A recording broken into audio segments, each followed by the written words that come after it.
Becky?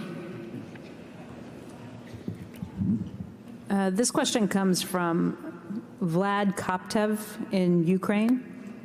He says, capitalization of cryptocurrencies approached that of Berkshire and Apple last year. And clearly, the idea behind crypto will affect conventional banking groups where Berkshire is a shareholder. You always say you didn't go into too much detail to obtain an understanding on cryptocurrencies. So what factors caused you to say that it's a bubble?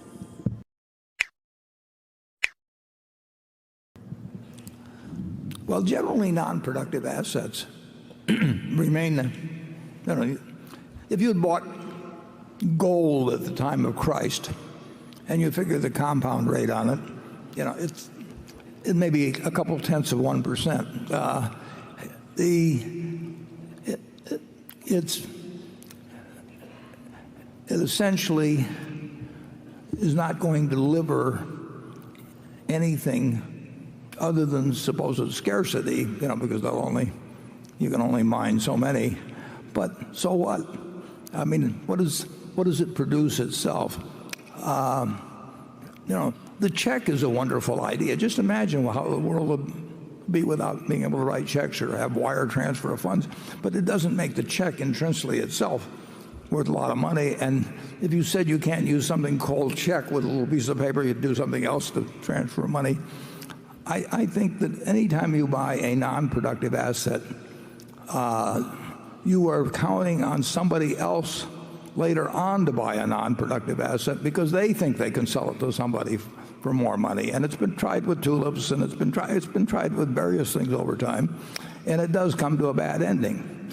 I mean, you have a hard time. You can think of raw land. I mean, the Louisiana Purchase was, say, $15 million for 800,000 or so square miles of land. In fact, you're sitting on land that came with the Louisiana Purchase, and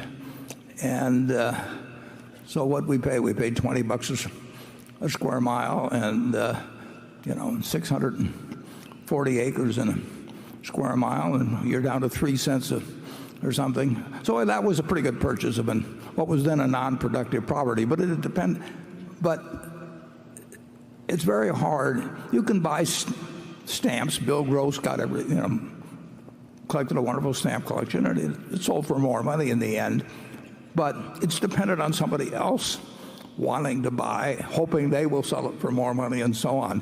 And in the end, you make your money out of productive assets. If you buy a farm, you try to estimate what the crops, what amount per acre of soybeans or corn or whatever may be raised, and how much you have to pay the farmer that farms it for you, and what your taxes will be, and various things.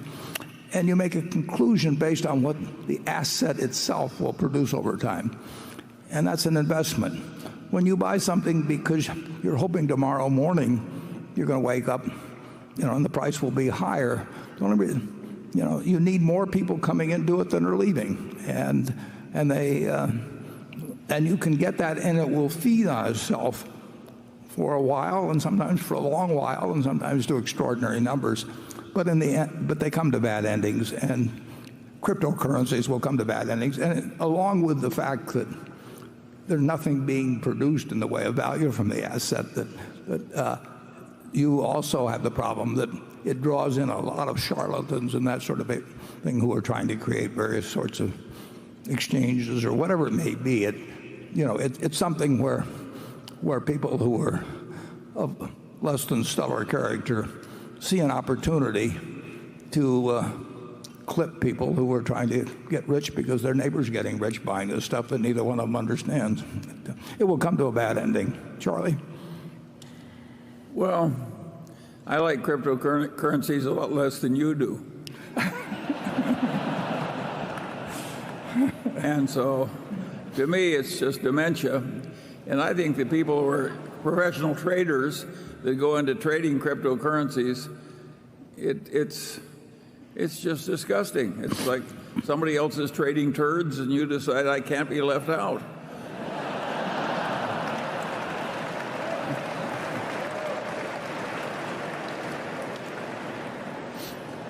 To the extent that we're being webcast around the world, I hope some of our stuff doesn't translate very well, actually.